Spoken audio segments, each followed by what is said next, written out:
2021년 2월 15일 선목교회 큐티 방송입니다. 기도로 하나님께 나아갑니다. 고마우신 하나님, 오늘도 말씀과 함께하게 하시니 감사합니다. 오늘부터 에베소서를 묵상합니다. 에베소서를 통해 알려주시는 우리의 정체성과 그에 합당한 삶이 무엇인지를 배워가는 은혜의 시간들이 되게 하여 주시옵소서. 감사를 드리며 예수님의 이름으로 기도합니다. 아멘. 오늘 묵상할 말씀은 에베소서 1장 1절부터 14절까지의 말씀입니다. 하나님의 뜻으로 말미암아 그리스도 예수의 사도된 바울은 에베소에 있는 성도들과 그리스도 예수 안에 있는 신실한 자들에게 편지하노니 하나님 우리 아버지와 주 예수 그리스도로부터 은혜와 평강이 너희에게 있을지어다. 찬송하리로다. 하나님 곧 우리 주 예수 그리스도의 아버지께서 그리스도 안에서 하늘에 속한 모든 신령한 복을 우리에게 주시되 곧 창세전에 그리스도 안에서 우리를 택하사 우리로 사랑 안에서 그 앞에 거룩하고 흠이 없게 하시려고 그 기쁘신 뜻대로 우리를 예정하사 예수 그리스도로 말미암아 자기의 아들들이 되게 하셨으니 이는 그가 사랑하시는 자 안에서 우리에게 거저 주시는 바 그의 은혜의 영광을 찬송하게 하려는 것이라. 우리는 그리스도 안에서 그의 은혜의 풍성함을 따라 그의 피로 말미암아 속량 곧 죄사함을 받았느니라. 이는 그가 모든 지혜와 총명을 우리에게 넘치게 하사 그 뜻의 비밀을 우리에게 알리신 것이요 그의 기뻐하심을 따라 그리스도 안에서 때가 찬 경륜을 위하여 예정하신 것이니 하늘에 있는 것이나 땅에 있는 것이나 다 그리스도 안에서 통일되게 하려 하심이라. 모든 일을 그의 뜻의 결정대로 일하시는 이의 계획을 따라 우리가 예정을 입어 그 안에서 기업이 되었으니 이는 우리가 그리스도 안에서 전부터 말하던 그의 영광의 찬송이 되게 하려 하심이라. 그 안에서 너희도 진리의 말씀 곧 너희의 구원의 복음을 듣고 그 안에서 또한 믿어 약속의 성령으로 인치심을 받았으니 이는 우리 기업의 보증이 되사 그 얻으신 것을 속량하시고 그의 영광을 찬송하게 하려 하심이라. 아멘. 오늘부터 묵상하는 에베소서는 빌립보서, 골로새서, 빌레몬서와 함께 로마에 수감되어 있을 때 쓰는 옥중서신으로 불리는 편지 중에 하나입니다. 에베소서는 다른 서신들과는 확실히 그 분위기가 다른데요. 에베소서에는 어떤 특정한 상황이나 문제에 대한 내용이 없습니다. 바울의 다른 편지들처럼 특정 교회의 교우들이나 교회에서 일어난 문제에 대한 바울의 견해를 쓴 편지가 아니라 누구에게나 해당이 되는 하나님의 구속에 대한 교리적인 부분과 성도의 새로운 삶에 대한 실천적인 권면에 대하여 쓴 편지입니다. 그러므로 오롯이 교회가 어떤 존재이고 교회에 속한 자들은 어떤 마음과 태도로 섬기고 살아야 하는가에 대한 설명이 가득 차 있다고 할 수 있지요. 바울은 특히 하나님을 믿게 된 이방인 교인들에게 구약에서 하나님의 백성 이스라엘에게 약속하신 구원이 어떻게 이방 민족에게까지 확장되면서 언약과 구원이 이어지게 되었는지, 그리고 교회를 통해서 성도의 구원이 어떻게 완성되어 가는지를 설명하고 있습니다. 오늘 묵상할 본문은 크게 두 부분으로 나눌 수 있는데요. 1절과 2절의 인사말과 또 3절에서 14절까지의 하나님을 찬양하는 내용이 그것입니다. 먼저 앞부분 1절과 2절의 인사말에서 바울은 자신이 하나님으로부터 보내심을 받은 그리스도 예수의 사도임을 밝히고 있죠. 자신의 의지나 계획으로 사도가 된 것이 아니라 하나님의 뜻과 의지를 따라 그분의 뜻을 전하는 자라는 분명한 정체성을 가지고 있습니다. 뿐만 아니라 편지를 받는 수신자들을 향해서는 성도들과 또 그리스도 예수 안에 신실한 자들이라고 분명히 선언하므로 그들이 믿음으로 그리스도를 위해 스스로 구별한 자들인 동시에 하나님으로부터 거룩히 구별받은 존재들임을 분명히 선언하죠. 그러므로 그들은 거대한 아르테미스 신전이 있었던 우상 종교의 중심지인 에베소에서 구별된 자들인 동시에 그리스도께는 신실한 자들로서의 삶을 살아가야만 함을 강조하고 있는 것이죠. 그 다음에 나오는 본문 3절부터 14절까지는 성경 헬라어 원문이 하나의 문장으로 되어 있는 긴 글입니다. 이 본문에는 3절에 찬송하리로다로 시작하여 각기 3번의 찬송하게 하려 하심이라로 끝나는 단락으로 구성되는데요. 그러한 단락은 연대기적 순서와 또 삼위일체적 구조를 가지고 있음을 우리가 묵상을 통해서 발견할 수 있습니다. 먼저 바울은 3절에서 6절까지 창세전에 우리를 택하셔서 하나님의 자녀로 삼아주시고 신령한 복, 영원한 생명을 주신 하나님을 찬송합니다. 이 부분은 성부 하나님의 영역으로 하나님께서 창세전에 우리를 택하시고 하나님의 자녀로 삼아주신 하나님의 은혜와 주권을 말하고 있죠. 바울은 이 부분을 하늘에 속한이라는 표현을 통해서 풀어가는데요. 이 표현은 뒤에 나오는 모든 신령한 복이 자리 잡고 있는 모든 영역을 의미합니다. 바울이 말하는 신령한 복은 이 땅에서 받는 현세적인 복, 세상적인 복과는 반대되는 개념입니다. 당시의 유대인들이 추구했던 육체와 물질과 눈에 보이는 이 땅의 복이 아닌 예수 그리스도를 통하여 주어진 영원한 생명의 구원의 복을 말하는 것이죠. 세상이 추구하는 유치한 복이 아니라 가장 고상한 복, 순간적인 복이 아니라 영원한 복, 이 땅에서의 복이 아니라 하늘에서 누릴 복을 신령한 복이라고 표현한 것입니다.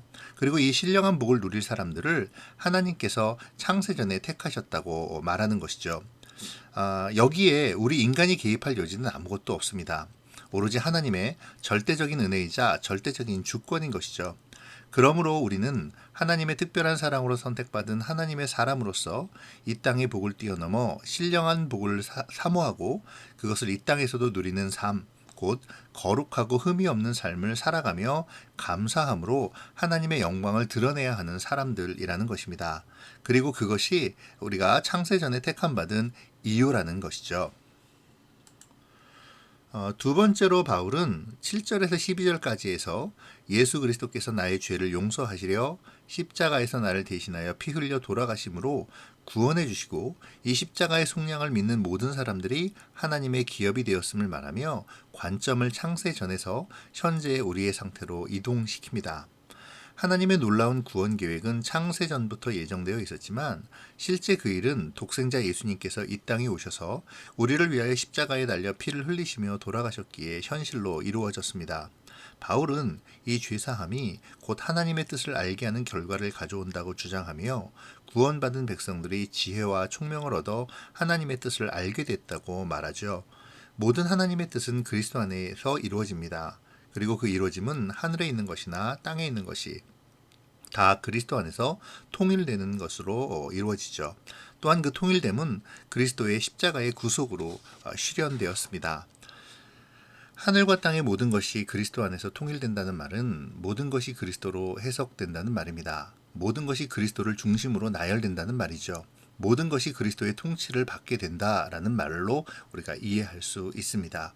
이제 그리스도 안에서 그리스도의 통치를 받아 그리스도를 중심으로 사는 우리는 하나님의 자녀로서의 기업을 얻게 되었고 그것은 곧 구원이자 영생의 신령한 복임을 바울은 그리스도의 사역을 통해 다시 한번 우리에게 말해 주는 것이죠.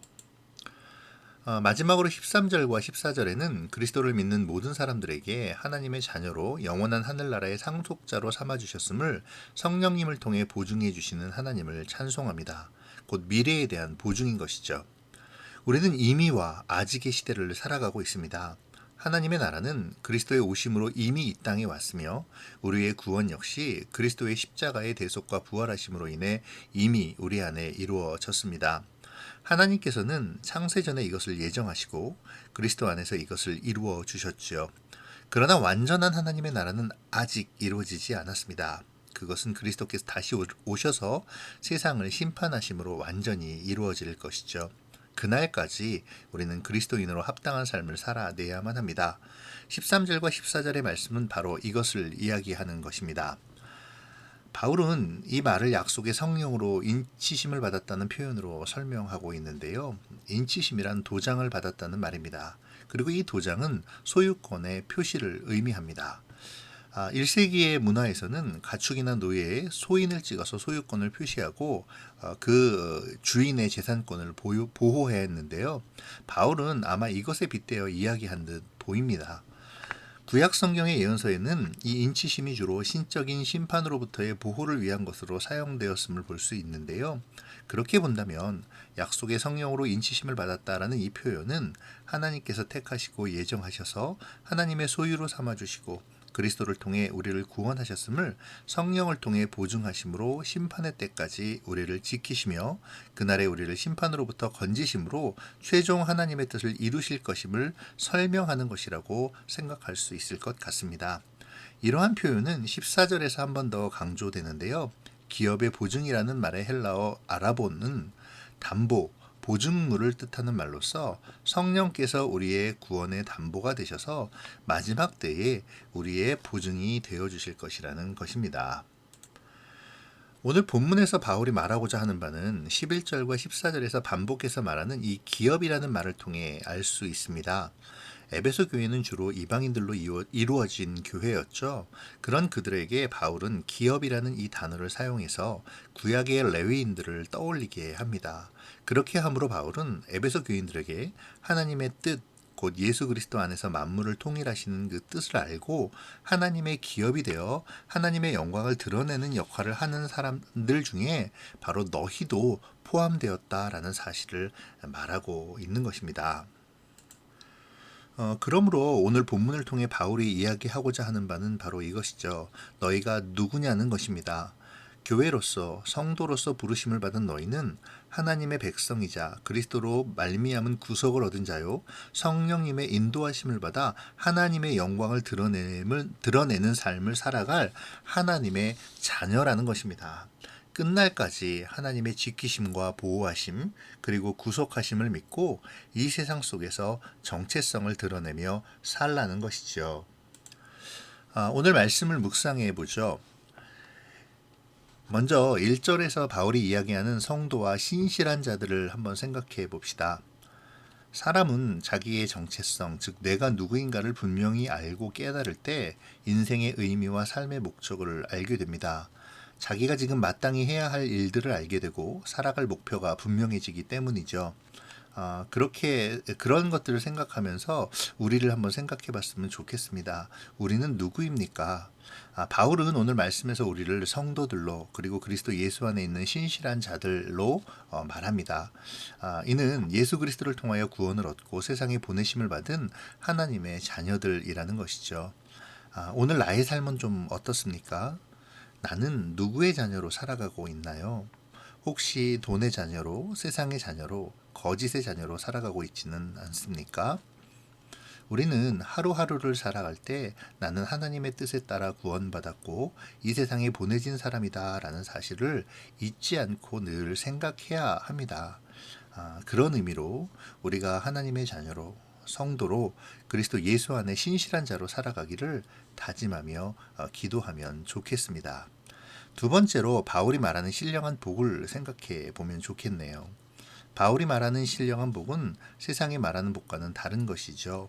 곧 하나님께서 창세 전에 택하여 그리스도의 십자가의 피로 속량하여 하나님의 기업을 얻게 하셨고 또 성령님께서 그것을 보증하여 우리로 하나님을 떠나지 않게 보호하시고 인도하시며 마지막 때에 구원의 보증이 되어 주신다는 것, 이것이 신령한 복이라는 것이죠. 오늘 나는 그리스도의 구속을 고백하고 있습니까? 또 신령한 복을 얻음보다 헛된 세상의 복을 더 귀하게 여기지는 않는지요? 나는 오늘 나를 인도하시는 성령의 음성을 듣고 있습니까? 내가 신령한 복을 지키기 위해 무엇을 해야 할지 한번 생각해 보면 좋겠습니다. 신령한 복을 가진 우리가 또 헛된 복을 추구했음을 회개하면서 오로지 신령한 복을 추구하도록 주님의 도우심과 인도하심을 구하는 오늘이 되었으면 좋겠네요. 세 번째로 오늘 본문에서 6번이나 반복되는 그리스도 안에서라는 말을 묵상해 보죠. 오늘 우리가 묵상한 본문 에베소서 1장 1절에서 14절까지는 그리스도 안에서라는 단어가 모두 6번 나옵니다. 헬라어로 엔 크리스토스, 그리스도 안에라는 이 단어를 사도 바울은 에베소서에서만 35번이나 사용하고 있는데요. 이 말은 하나님께 은혜를 입는 것도 영원한 생명을 얻는 것도 하나가 되는 것도 오직 그리스도 안에서만 이루어진다라는 것이죠. 그러므로 우리는 교회 안에서든지 직장에서든지 학교나 또는 사회생활을 하든지 언제나 그리스도 안에서 믿고 그리스도 안에서 살아감을 기억해야 합니다. 우리가 그리스도 안에 있을 때 주님의 말씀을 바르게 적용하고 실천하는 말씀의 증인들이 되어서 이 땅을 새롭게 하고 회복하며 공의와 질서를 바로 세워갈 수 있기 때문입니다. 오늘의 나의 삶은 그리스도 안에 있습니까? 내가 그리스도 안에 있기 위해 무엇을 해야 할까요? 성령 안에서 나와 함께 하시는 그리스도를 발견하게 하시고 또 오늘 나의 모든 삶이 그리스도 안에서 성령이 이끄시는 삶이 되어지기를 기도하면 좋겠습니다. 우리 함께 기도하겠습니다. 고마우신 하나님 감사합니다. 오늘 에베소서의 말씀을 통해 우리가 누구인지 어떤 약속을 받았는지를 알려주시고 그러므로 어떻게 살아야 하는지에 대하여 생각하며 삶을 결단하게 하시니 감사드립니다. 하나님, 오늘도 그리스도인으로 하나님의 경륜 속에 그리스도의 구속하심 안에 성령의 인도하심을 따라 사는 삶이 되게 하여 주시옵소서. 감사를 드리며 예수님의 이름으로 기도합니다. 아멘.